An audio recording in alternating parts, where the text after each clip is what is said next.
In the previous video, we took a look at using standard ASP.NET membership provider with SQL Express database stored in our application local app_data directory. Here you can see this one. That's fine if you want to do authentication on per application base, but there are a lot of scenarios where that is insufficient for our need. Most obvious is which when we have a web form environment, we won't have all boxes in that web form. Access single SQL Server instance that contain username and password for our user. Even if we are running on a single web server machine, it might be we want to let user create a single username and password account and then authenticate against that one username and password for a multiple application on our web server. So in order to do that, we need to configure a SQL Server instance used with ASP.NET Services Membership Profiler F extra, and also we need to configure our application to specifically use that SQL Server instance, not default that configure in machine.config file. So let's get started and fire up SQL Server Management Studio, and I have a two instance installed in this machine. This is a default instance and this is a named instance. So let's connect to a default instance in this machine. So let's create a new database called ASP.NET Service DB.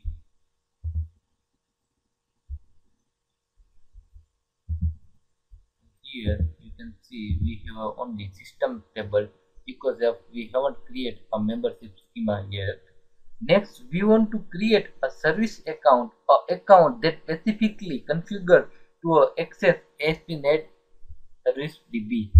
We do that by going into security collection, login, new login. Let's say ASP.NET Services user. We are going to use a SQL Server authentication, type password, and I'm going to use a text password.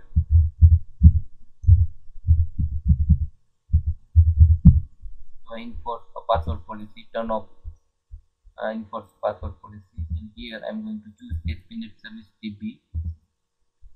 Okay, and here the user we just created, ASP.NET Services user. Now I need to privilege that user in ASP.NET Service DB. So here in user, say new user and browse, and I'm going to select a user we just created. Click OK, and here I'm going to choose a role DB owner and say OK. Having done that, now we can privilege database with schema. To do that, we're gonna run a utility. So first let's open Visual Studio command prompt.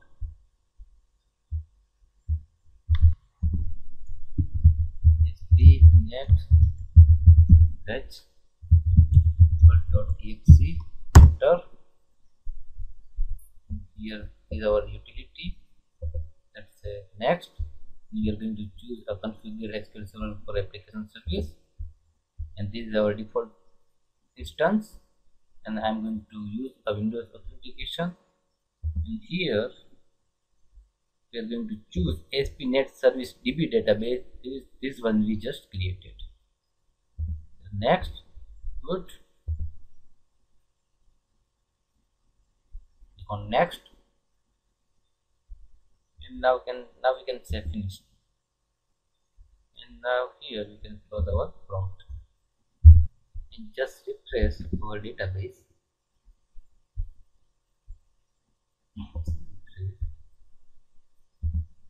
And now here you can see a table just created, ASP.NET application, membership, role, profile. So schema now has been deployed into that database. Now we are ready to go, but we haven't configured our application to use it. To do that, let's navigate to our machine.config file, Windows, Microsoft Root.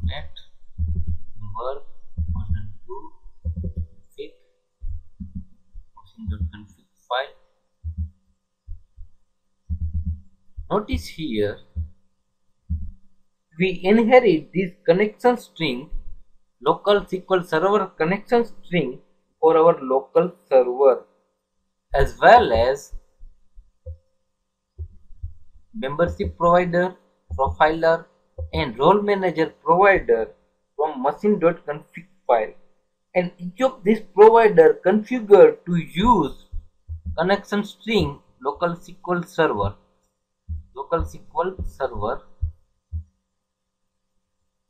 local SQL server connection string, which is defined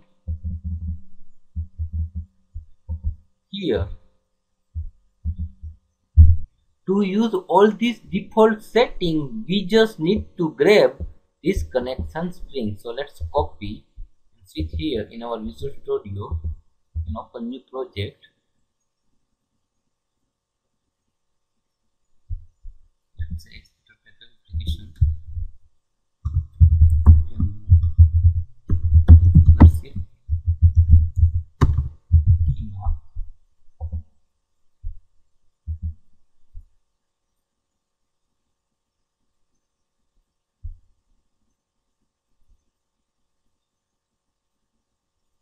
And open our web.config file.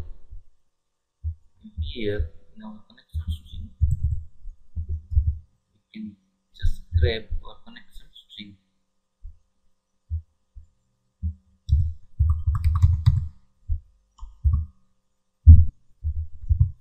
Web.config file is inherited from machine.config file, and local SQL server is already defined in machine.config file. So first we have to remove local SQL server.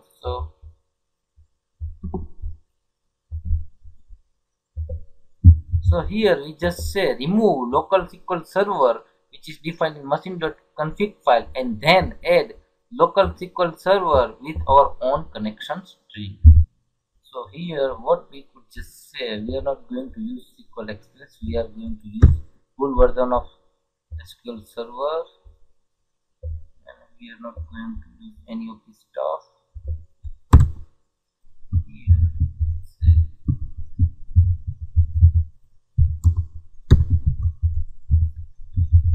that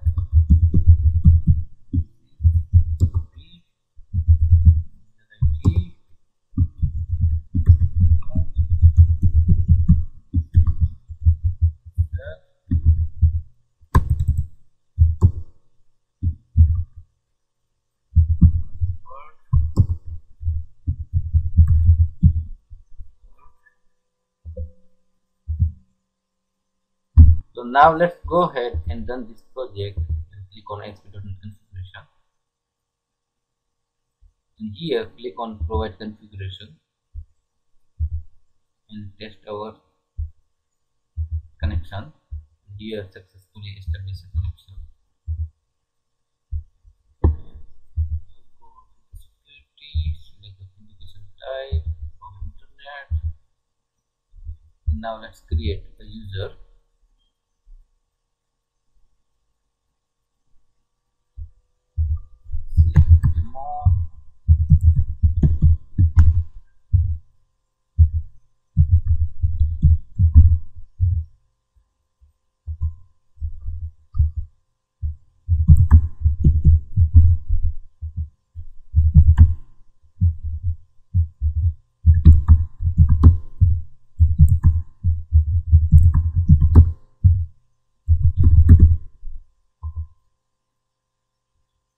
Here we successfully created user.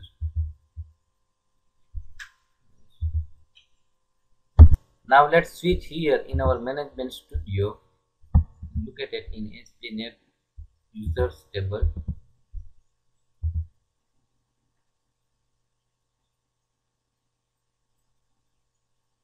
And here you can see the user we just created, a demo user. Here I want to remind you, even though this works just fine, there are a couple of things we could do here to make our configuration even more interesting. Let me just close this.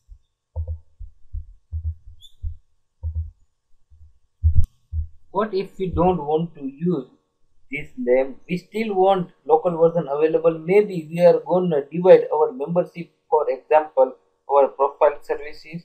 I cannot do that, right? So let's just call it SPNet services SQL server, and let's here in our machine.config file, let's grab membership, profile, and role manager and paste it here. We need to make some changes here. First, I want to change this provider name, so old one is still available in machine.config file, and also I want to point this provider to this connection string we just created instead of this local SQL server.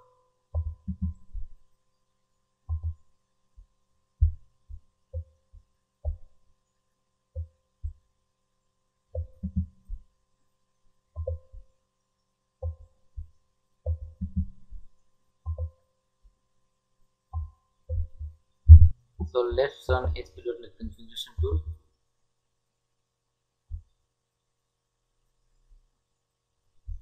and click on provider configuration. So notice here two membership provider. I could choose to use a local provider in my application, this one, or I could choose to use one we just created. Remember, we named that ASP.NET membership provider. And here in role provider, I could choose to choose different role manager.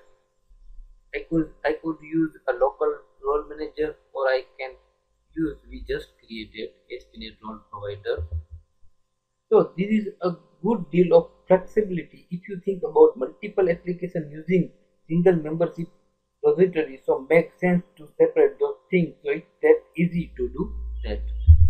So hopefully this is give you a quick start how to use database for ASP.NET services other than the default SQL Express database that configured in machine.config file.